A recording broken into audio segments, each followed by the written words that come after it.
We hear a lot about ratios, this, that.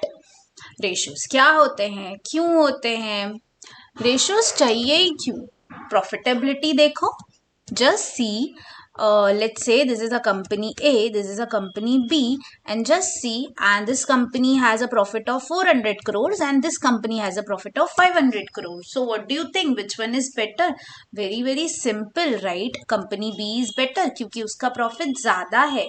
But we need to understand that this can be in comparison to something, because of which ऐसा हो सकता है कि आपको ये irrelevant लगने लगे. So let's see now, if I say that, okay, what is the sales? So suppose if I say कि sales ये company का है 2000 crore, or let's say just 1000 crore, and this company का sales है let's say 5000 crores.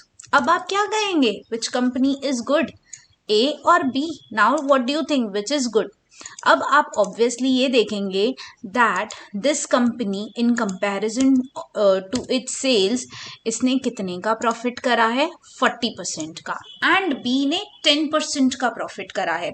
तो दो इनका जो प्रॉफिट है वो मॉनिटरी टर्म्स में, न्यूमेरिकल फिगर्स टर्म्स में बहुत ज़्यादा है, बट वो अपने टर्नओवर के ऊपर सिर्फ 10% अर्न कर रही है और ये अपने टर्नओवर के ऊपर 40% अर्न कर रही है. So now you will shift on to A is better.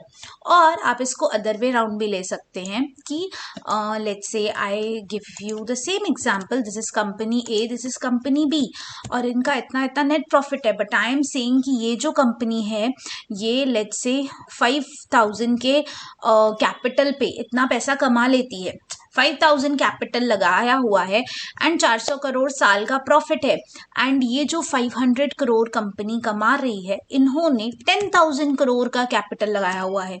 Again you will say what, again you will see the comparison, and then आप देखोगे कि okay, if we see this, so company A अपने capital पे 8% कमा रही है. सो दो 400 करोड़ कम है, बट कैपिटल भी तो कम है, उस कम कैपिटल पे वो ज्यादा अर्न कर रही है. बी अपने अच्छे ज्यादा कैपिटल पे भी कम अर्न कर रही है.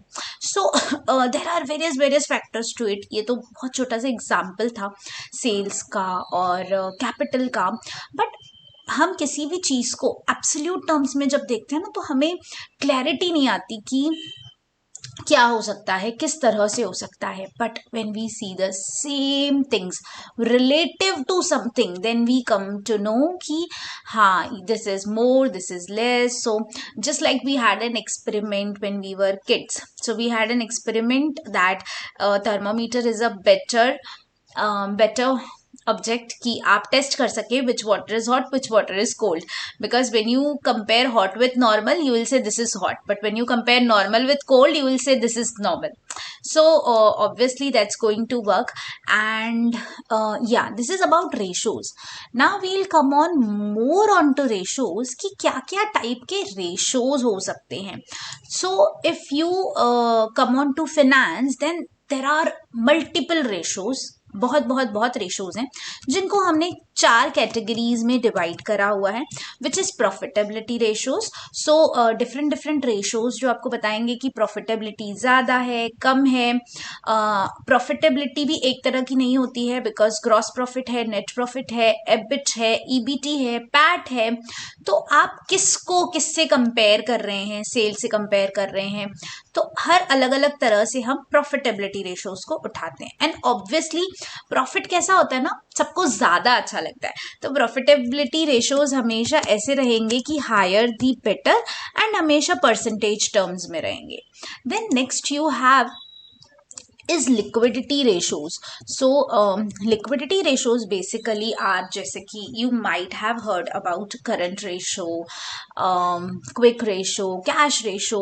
So ये हमें बताते हैं कि कंपनी की जो लिक्विडिटी पोजीशन है वो कैसी है, कंपनी जो भी एंटिटी है वो कितना इजीली अपने डेट्स को, अपनी इमीडिएट जो उनकी क्रेडिट ऑब्लिगेशंस हैं उनको सेटल डाउन कर सकती है. एंड ऑब्वियसली ये रेशोज एक टाइम में होते हैं कि कंपनी के पास कितना ज्यादा टाइम पैसा है उस चीज को रीपे करने के लिए। Third kind of ratio is solvency ratio. What is about solvency ratio? This will tell you the company कितनी ज्यादा solvent है। तो liquidity में हम short term देखते हैं, मतलब हो सकता है मेरे पास 10 करोड़ का घर हो बट अभी लिक्विड पैसा ना हो कुछ पर्टिकुलर काम करने के लिए।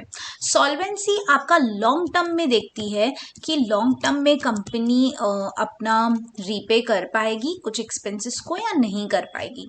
सो ये जो रेशोज हैं, रेशोज बेसिकली सारे स्टेक होल्डर्स जो कंपनी के होते हैं, एंटिटी के, ऑर्गेनाइजेशन के जो स्टेक होल्डर्स होते हैं, stakeholders in the sense की शेयर होल्डर्स, इन्वेस्टर्स, वो देखते हैं कि कंपनी ग्रो करनी चाहिए। तो इन्वेस्टर्स हमेशा देखते हैं कि कंपनी का प्रॉफिट अच्छा होना चाहिए। अच्छा प्रॉफिट कमाएगी तो हमारा भी शेयर प्राइस बढ़ेगा, हमारी भी वैल्यू बढ़ेगी, क्योंकि shareholders are just like the owners of the company, right. जो आपके डेटर्स हैं, क्रेडिटर्स हैं, जो भी करंट शॉर्ट टर्म जो लोग हैं आपके, काइंड ऑफ करंट लाइबिलिटीज हैं, जो भी आपके शॉर्ट टर्म क्रेडिटर्स हैं, उस तरह के जो लोग होते हैं वो आपकी लिक्विडिटी पोजीशन को चेक करते हैं, बिकॉज दे वांट कि आपको अगर लिक्विडिटी में कुछ इशू आता है तो आप अपने क्रेडिटर को टाइम पे रीपे नहीं कर पाएंगे।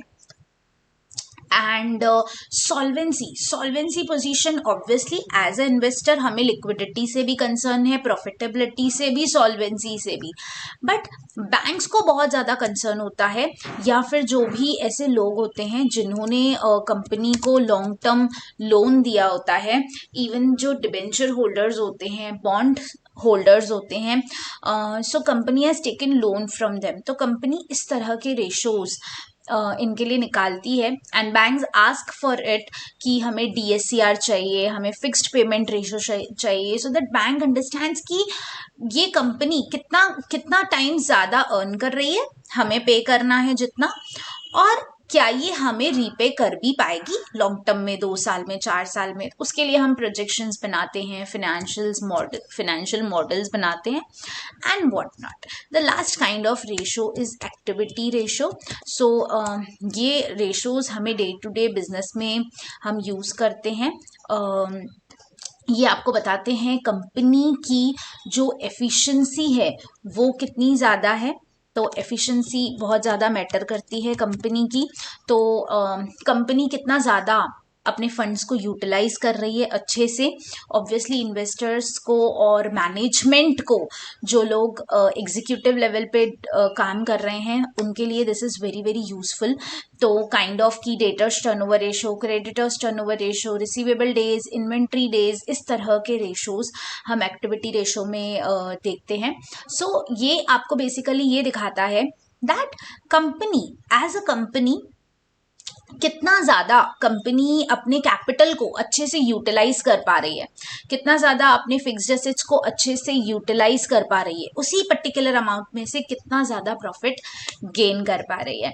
सो next time we will see in detail profitability, activity, liquidity, हर किसी के अंदर जो भी हमारे पास मेन बेसिक रेशोज हैं, that all we will cover. Thank you, take care, bye bye.